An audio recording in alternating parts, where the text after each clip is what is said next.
सतगुरु कबीर साहब की उलटवासी का आज 23वां शब्द है कि दुल्हन अंगिया को कैसे साफ रखती है। आइए इन्हीं शब्दों पर विचार श्रवण करेंगे। पहले शब्द गुनगुना ले, फिर अर्थ समझेंगे।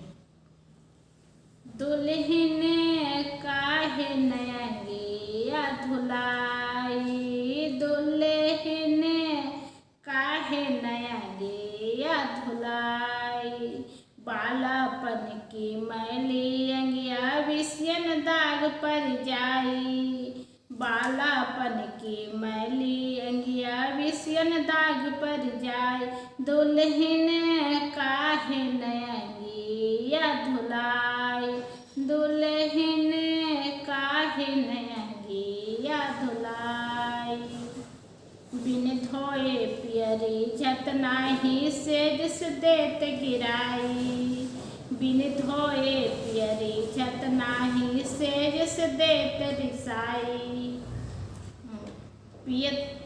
बिन धोए पियरी झत नाही सेज से देत गिराई, सुमिरन ध्यान के साबुन कर ले, सुमिरन ध्यान के साबुन कर ले, सत्य ज्ञान दरियाई, दुल्हन काहे नयंगिया धुलाई, दुल्हन काहे नयंगिया धुलाई, दुविधा के बंद खोल बहुरिया मन के मैल धुआई, दुविधा के बंद खोल बहुरिया मन के मैल धुआई, चेत करो तीनों पन बीते, चेत करो तीनों पन बीते, अब गमना नियराई, दुल्हन काहे नयंगिया धुलाई, दुल्हन काहे नयंगिया धुलाई,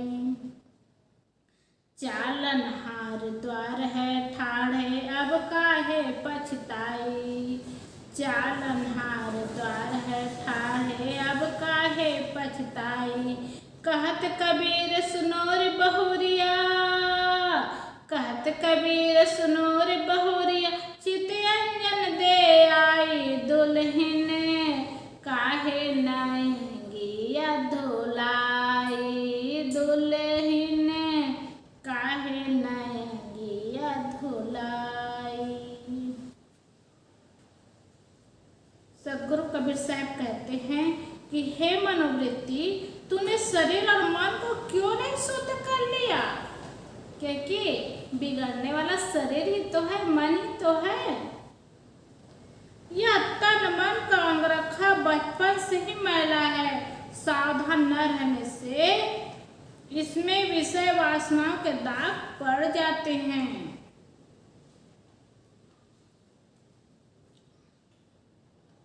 बिन धोए पियरी झत नाही सेज से देत गिराई, सुमिरन ध्यान के साबुन कर ले, सत्य ज्ञान दरियाई, बिना शरीर और मन शुद्ध हुए आत्मदेव संतुष्ट नहीं हो सकते। हम आत्मदेव के दर्शन करना चाहे, स्वरूप स्थिति करना चाहे, तो बिना शरीर और मन को शुद्ध किए बिना ऐसा हो नहीं सकता। हे मैली मनोवृत्ति, वे अपनी स्वरूप स्थिति सैया से तुम्हें गिरा देंगे। अतएव यदि तुम्हें चेतन पुरुष के साथ सोना है तो स्वयं को पूर्ण शुद्ध कर ले। पूर्ण निर्मल मनोवृत्ति ही चेतन देव के साथ एकाकार होती है। इसके लिए आत्मदेव के स्मरण और ध्यान के साबुन लगाकर सत्य स्वरूप ज्ञान की निर्मल नदी में स्वयं को पखार ले।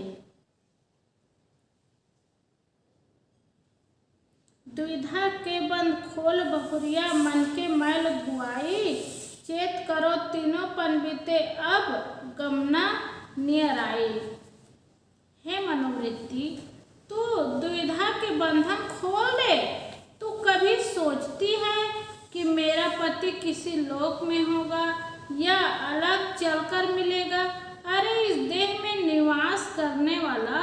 दृष्टा चेतन ही तेरा पति है। तेरे को उसे खोजने की कहीं नहीं जाना है। तू अंतःकरण के मैल को धो ले, बस तेरा साक्षात्कार उससे हो जाएगा। सावधान हो जाओ, शरीर के बाल, युवा और वृद्ध ये तीनों पन बीत गए हैं। अब तो जर्जरता आ गई है। अब अपना माने हुए संसार से विदाई का दिन निकट है।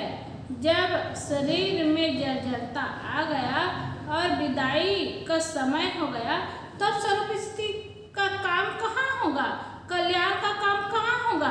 बालपन बीत गया, जवानी बीत गई, अब बुढ़ापा आ गया, तो उसमें वो काम कहाँ होगा।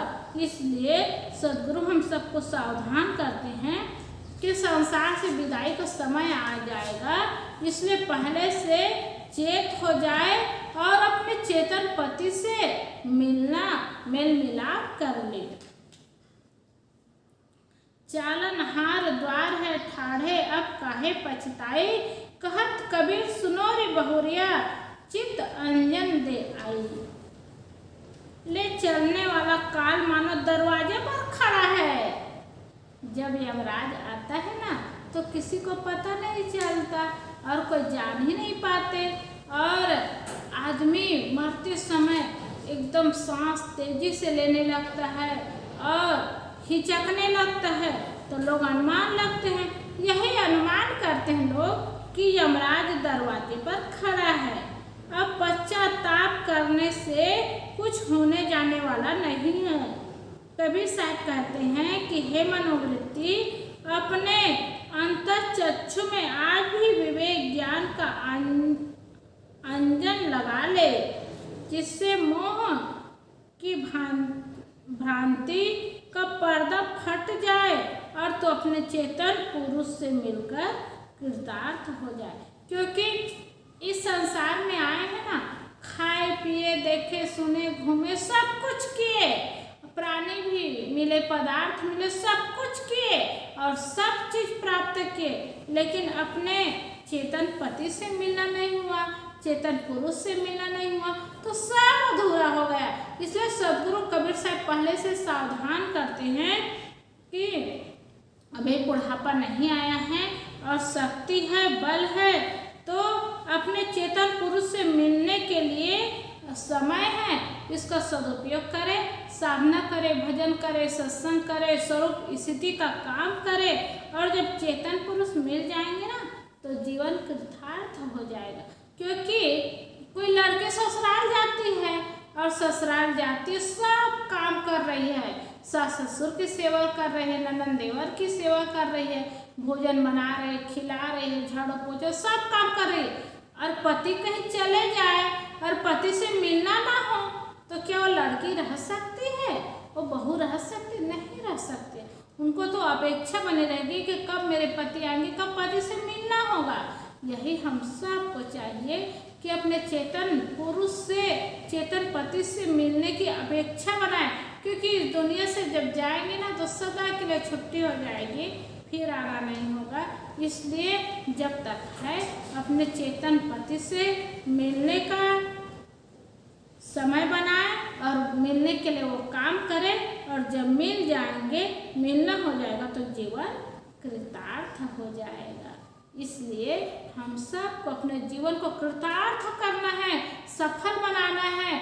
जीवन को सफल बनाने के लिए अपने चेतन पुरुष से, चेतन पति से